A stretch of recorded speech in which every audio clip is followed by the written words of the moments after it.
everyone, it's Brad here from Yugioh Team Plus One, and today I'm coming at you guys with an updated deck profile for Infernoids. A lot of you guys probably came to our channel because you watched a lot of our Infernoid guides, and now I'm going to be making a deck profile that's going to be legal pretty soon at least. This is using some cards that don't come out until May, but for the most part, this is what I think Infernoids are going to look like. So they're going to want to utilize a lot of power spells such as Reasoning, Monster Gate, Instant Fusion, and then this new one that's coming out called Left Arm Offering. So if you have 2 or more cards in your hand other than this card, banish your entire hand. Add 1 spell card from your deck to your hand. You cannot set spell or trap cards during the turn you activate this. So pretty much what this does is it says banish 2 cards from your hand to turn it into a Reasoning or a Monster Gate. Because it's very easy to get your hand down to size of 2 plus this card in Infernoids, because you can literally just banish cards from your hand to summon something from your graveyard. So I'm going to just go over some of the choices, and here we go. For the normal summons, we got Electromagnetic Turtle. It's a level 4. 4 might be called sometimes, so it can get sent to the graveyard, or it's just going to take a hit, and then you'll be able to end your opponent's battle phase. Either way, really good card. We got double Raiden, and to go with that double charge, I don't really feel like I have the space to run a third Lightsworn, and because I have Left Arm Offering, sometimes I might just use charge. Like if I have a dead charge, I can use it as a card to banish from my hand. We got double Decatron only. I don't want too many normal summons in the deck. I want each Reasoning to count, and yeah, if you don't ever really need more than a few Reasonings to win the game. 1 probably is good enough, to be honest. So then for the Infernoid lineup, we got 1 Antra, 3 Harmodic, 3 Patrulia. So those baby ones are probably going to be the ones we use for synchroing, XZ summoning, lots of things. Then we got 3 Seatsmoss, 3 Atondel, double Deviatine, and double Nuku. So I've changed the ratios a little bit. I used to run 3 bosses, but now I'm running 4. I feel like there is enough ways to get to Reasoning now that we can reliably say it's safe to run 4 bosses. And if we open multiple, we're able to banish them with Left Arm Offering, so we're still going to want another copy of it in our deck or in our graveyard somewhere.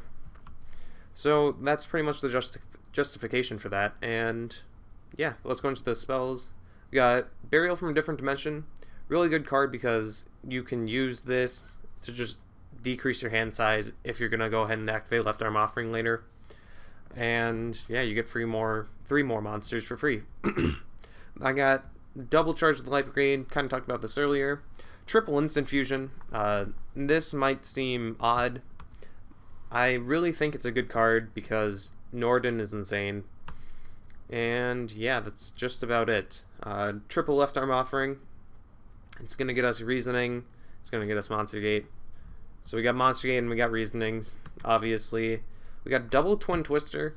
This is kind of like a pseudo MST that just pops 2, because discarding an Infernoid boss monster is pretty much a free discard. So I want to utilize that and take care of back row before I have to use my resources to go through back row, which is another good option to do, but I don't really feel like I have enough Infernoid names in my deck right now that I just want to blind through those Solemn Notices and everything that are out right now.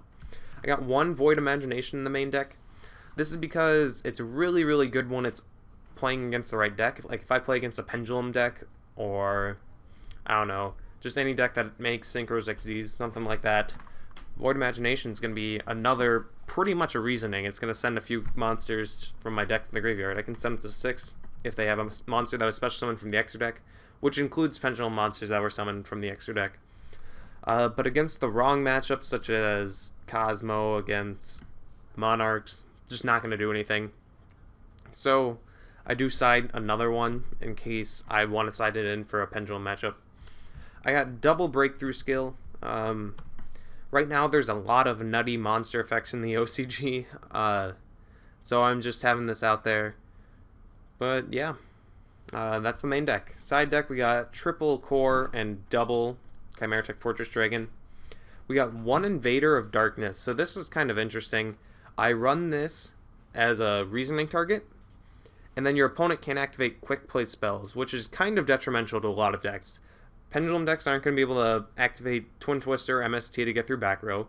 They aren't going to be able to activate things like Wavering Eyes or Clash of Draco Rivals, I think is what it's called.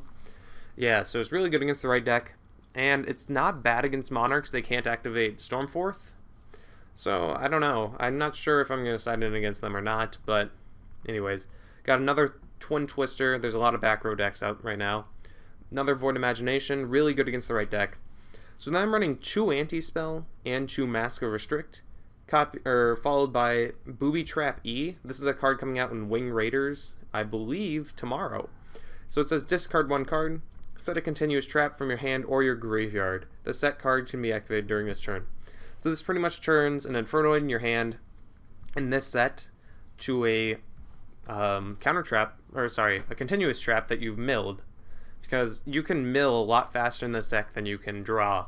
So this opens up a lot of ways to get to the right floodgate you need. And without having to draw into it specifically. Mask of Restrict, obviously for Monarchs, and then Anti-Spell, obviously, for Pendulum decks.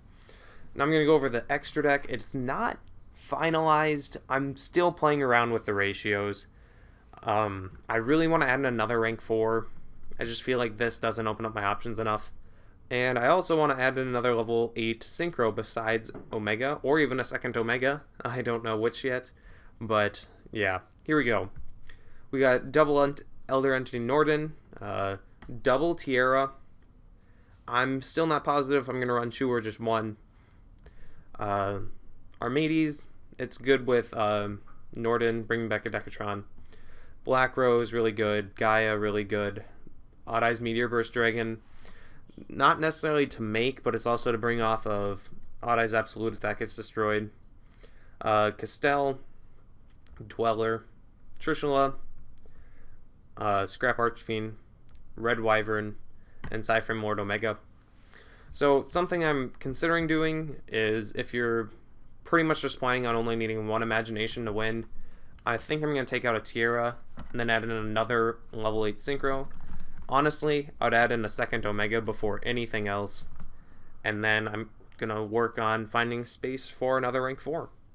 But yeah, this is about probably one of the best builds I've tried. I've tried some that are more powerful, but like I just added in upstarts and stuff to get to this left arm offering, get into the reasoning really fast. But it didn't seem as consistent in winning in matches. Like, it worked well when it worked, didn't work too well when it didn't work. But this is going to be a consistent deck. It's going to be powerful. And yeah, I'm really excited for this. I love Infernoids, and this is giving us pretty much almost twice as many reasonings and monster gates.